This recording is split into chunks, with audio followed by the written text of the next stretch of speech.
ಎಲ್ಲರಿಗೂ ನಮಸ್ಕಾರ. ವಿಷ್ಣುಸ್ ಕಿಚನ್ಗೆ ಸ್ವಾಗತ.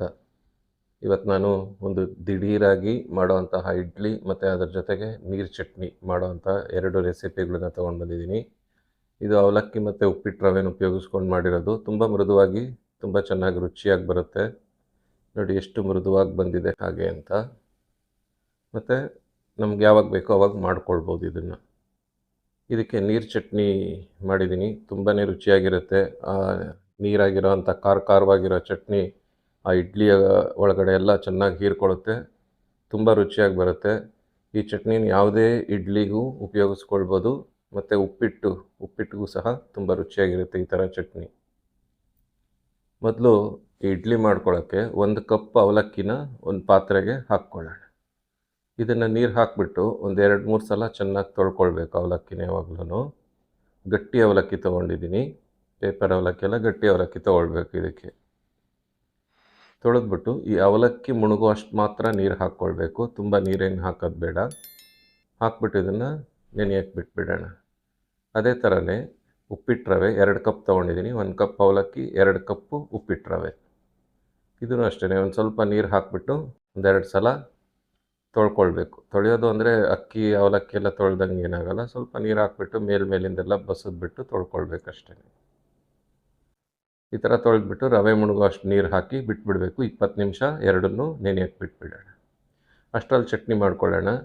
1-2 ಟೀ ಸ್ಪೂನ್ ಅಷ್ಟು ಎಣ್ಣೆನ ಒಂದು ಪ್ಯಾನ್ಗೆ ಹಾಕ್ಕೊಳ್ಳೋಣ. ಈಗ ಅದಕ್ಕೆ ಒಂದೆಸ್ಲು ಕರಿಬೇವು ಸೇರಿಸ್ಕೊಳ್ಳೋಣ.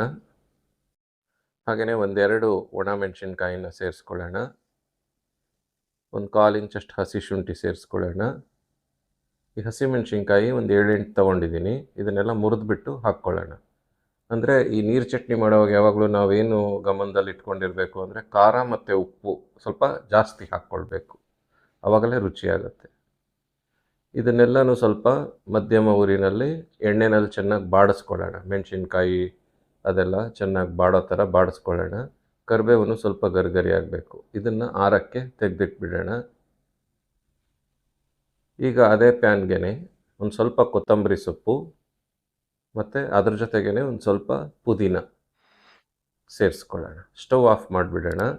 ಆ ಪ್ಯಾನ್ ಬಿಸಿ ಇರುತ್ತಲ್ಲ, ಅದೇ ಬಿಸಿಗೆ ಒಂದು ಸ್ವಲ್ಪ ಅದನ್ನೆಲ್ಲ ಕೈ ಆಡಿಕೊಂಡು ಇದನ್ನು ಸಹ ಆರಕ್ಕೆ ತೆಗೆದಿಟ್ಬಿಡೋಣ. ಈಗ ಮೆಣಸಿನ್ಕಾಯಿ ಹುರಿದಿದ್ವಲ್ಲ, ಆ ತಟ್ಟೆಗೆ ಅರ್ಧ ಕಪ್ಪು ಹಸಿ ಕಾಯಿ ತುರಿ ಸೇರಿಸ್ಕೊಳ್ಳೋಣ. 1 ಕಪ್ಪು ಹುರ್ಗಡ್ಲೆ ಸೇರಿಸ್ಕೊಳ್ಳೋಣ. ಹಾಗೆಯೇ ಉಪ್ಪು ರುಚಿಗೆ ತಕ್ಕಷ್ಟು ಸೇರಿಸ್ಕೊಳ್ಳೋಣ. ಮತ್ತು 1-2 ಚಿಟಿಕೆಯಷ್ಟು ಇಂಗು ಸೇರಿಸ್ಕೊಳ್ಳೋಣ. ಹುಣಸೆಹಣ್ಣು ಒಂದು ಸ್ವಲ್ಪ ಸೇರಿಸ್ಕೊಳ್ಳೋಣ. ಮರ್ತೋಗಲ್ಲ ಈ ಥರ ಮಾಡಿದರೆ, ಯಾವುದು ಪದಾರ್ಥ ಮರ್ತೋಗಲ್ಲ, ಮಿಸ್ ಆಗಲ್ಲ ಅಂತ ಈ ಥರ ಮಾಡೋದು. ಈಗ ಇದನ್ನೆಲ್ಲ ಒಂದು ಮಿಕ್ಸರ್ ಜಾರ್ಗೆ ಸೇರಿಸ್ಕೊಳ್ಳೋಣ.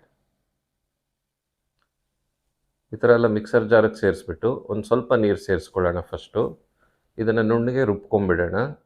ಈ ಥರ ರುಬ್ಬಿದ ಮೇಲೆ ನಾವು ಎಣ್ಣೆನಲ್ಲಿ ಬಾಡಿಸಿದ್ವಲ್ಲ, ಕೊತ್ತಂಬರಿ ಪುದೀನ ಸೇರಿಸೋಣ. ಇವಾಗ ನೀರು ಯಥೇಚ್ಛವಾಗಿ ಇದಕ್ಕೆ ಸೇರಿಸ್ಕೊಳ್ಳೋಣ. ಸೇರಿಸ್ಬಿಟ್ಟು ಇದನ್ನು ಇನ್ನೊಂದು ಸಲ ಚೆನ್ನಾಗಿ ರುಬ್ಕೊಳ್ಬೇಕು. ಈ ಥರ ಇವಾಗ ಈ ಥರ ಟೆಕ್ಸ್ಚರ್ ಬರುತ್ತೆ ನೋಡಿ. ಮೊದಲೇ ಸೊಪ್ಪು ಹಾಕಿದ್ರೆ ಈ ಥರ ಟೆಕ್ಸ್ಚರ್ ಬರಲ್ಲ, ಎಲ್ಲ ಹಸಿರು ಬಣ್ಣ ಆಗಿಬಿಡುತ್ತೆ. ಈಗ ಇದನ್ನೊಂದು ಪಾತ್ರೆಗೆ ಹಾಕ್ಕೊಳ್ಳೋಣ. ನೀರು ನಮ್ಗೆ ಎಷ್ಟು ಬೇಕು ಉಪ್ಪು ಖಾರಕ್ಕೆ ಅನುಗುಣವಾಗಿ ಹಾಕಿ ಅಡ್ಜಸ್ಟ್ ಮಾಡ್ಕೊಳ್ಬೇಕು. ನೋಡಿ, ಕನ್ಸಿಸ್ಟೆನ್ಸಿ ಈ ಥರ ಇರಬೇಕು. ಈಗ ಇದಕ್ಕೊಂದು ಒಗ್ಗರಣೆ ಕೊಟ್ಟರೆ ಈ ಚಟ್ನಿ ತಯಾರಾಗುತ್ತೆ. ಒಗ್ಗರಣೆ ಮಾಡ್ಕೊಳ್ಳೋಕೆ 1-2 ಟೇಬಲ್ ಸ್ಪೂನ್ ಎಣ್ಣೆ ಒಗ್ಗರಣೆ ಸೌಟ್ಗೆ ಹಾಕ್ಕೊಳ್ಳೋಣ.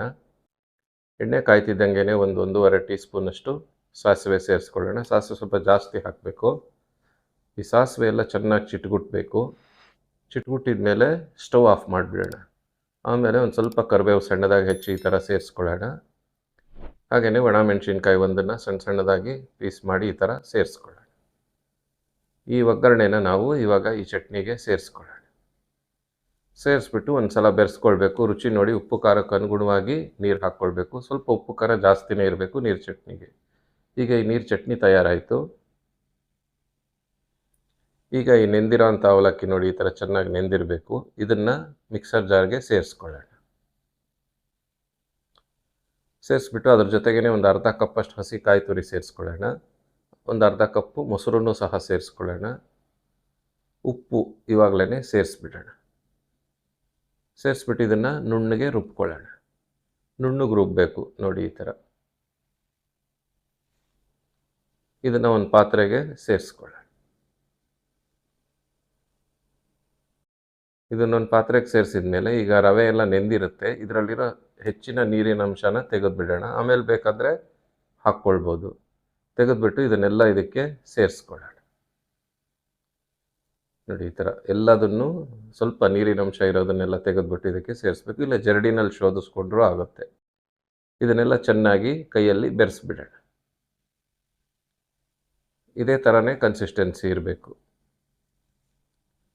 ಜಾಸ್ತಿ ನೀರಾಗದಿರ ಇರೋ ಥರ ನೋಡ್ಕೊಳ್ಬೇಕು. ಈಗ ಇದನ್ನು ಒಂದು 20 ನಿಮಿಷ ಪಕ್ಕಕ್ಕೆ ತೆಗೆದಿಟ್ಬಿಡೋಣ.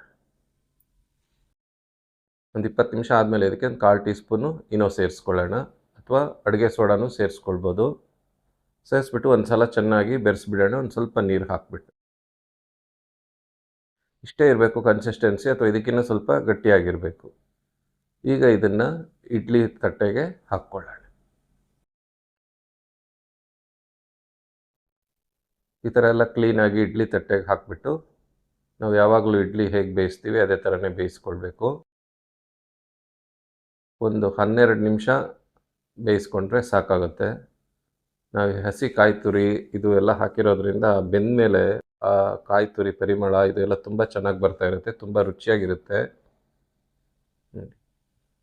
ಒಂದು 12 ನಿಮಿಷ ಆದಮೇಲೆ ಇದನ್ನು ತೆಗೆದು ಒಂದು ಸ್ವಲ್ಪ ಹೊತ್ತು ಪಕ್ಕ ಇಟ್ಬಿಡಬೇಕು. ಯಾವಾಗಲೂ ಈ ಇಡ್ಲಿ ಮಾತ್ರ ಬಿಸಿ ಇರೋವಾಗ ತೆಗಿಯೋಕ್ಕೆ ಹೋಗ್ಬೇಡಿ, ಮೆತ್ತಗಿರುತ್ತೆ. ಆಮೇಲೆ ಬೆಂದಿಲ್ಲ ಹಾಗೆ ಅಂತ ಅನಿಸುತ್ತೆ. ಅದಕ್ಕೋಸ್ಕರ ಒಂದು 5 ನಿಮಿಷ ಪಕ್ಕ ಇಟ್ಬಿಡಬೇಕು. ಒಂದು 5 ನಿಮಿಷ ಆದಮೇಲೆ ಇದನ್ನು ತೆಗಿಬೇಕು. ನಾವು ಯಾವಾಗಲೂ ಮಾಡೋ ಅಕ್ಕಿ ಇಡ್ಲಿ ಥರ ಇದಿರಲ್ಲ ಇದು ಟೆಕ್ಸ್ಚರು, ಆದರೆ ಮೃದುವಾಗಿರುತ್ತೆ, ತುಂಬ ರುಚಿಯಾಗಿರುತ್ತೆ. ಆ ಕಾಯಿಂದ ರುಚಿ ಪರಿಮಳ ಇದು ಎಲ್ಲ ತುಂಬ ಚೆನ್ನಾಗಿ ಬರುತ್ತೆ ನೋಡಿ.